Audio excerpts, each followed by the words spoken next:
Hello guys, kain na tayo. Let's eat. Yan ang aking hindi mawawala ang itlog.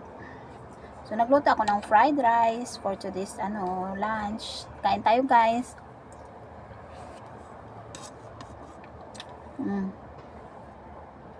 Sarap ng aking fried rice with beef loaf.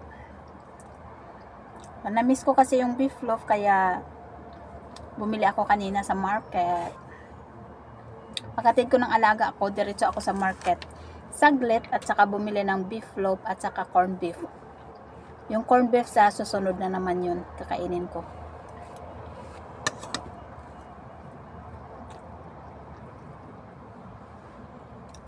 Sarap ng aking ang aking fried rice, guys. Ayan.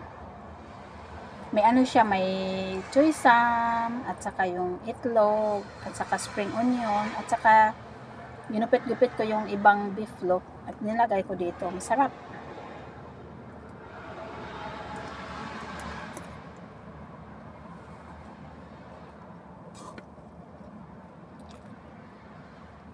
Gamit tayo ng kutsara kasi fried rice. Mahirap i-chopstick. Walang araw ngayon guys, kaya yung aking sinampay hindi ito matutuyo kasi walang araw. Maglabas sana ako ng damit ko pero parang ang lakas ng hangin. Nagsampay pa naman ako sa labas. Sana hindi malaglag.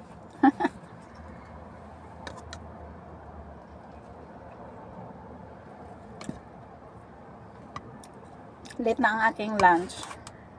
11:30 na. Kasi nag pa ako ng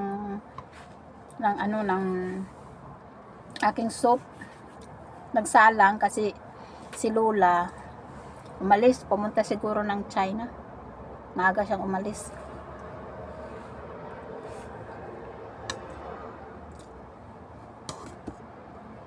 Lunch yun dyan guys? Sa akin ito lang. Nakakasawa din kasi ang noodles.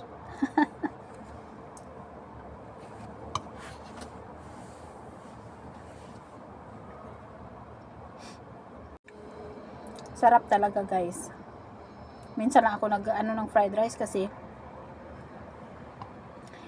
walang kanin pag natitirang kanin pag gabi. So kahapon nagsaing. Mayroon pang isang bowl na kanin sa ref. So hindi ko alam na si Lola pala hindi kakain ng kanin. Kaya yun, may isang bowl sa ref tapos nagsaing ako ng pang 2 tao. So ako lang yung kumain, may isang bowl na natira. So ito yung yung ginawa kong fried rice. Tapos hinati ko yung sa ref na kanin kagabi ni natira. So ito lahat yung na luto ko. Mayroon pa doon na half bowl.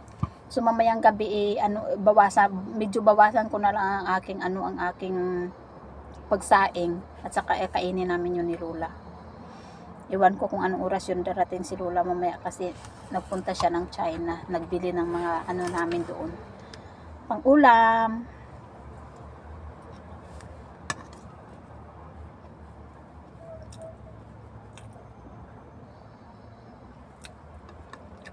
Sarap guys. Uy. Super sarap. Kain muna ako guys Thank you so much guys for watching. Na-miss ko kayong lahat. God bless us all. Bye-bye.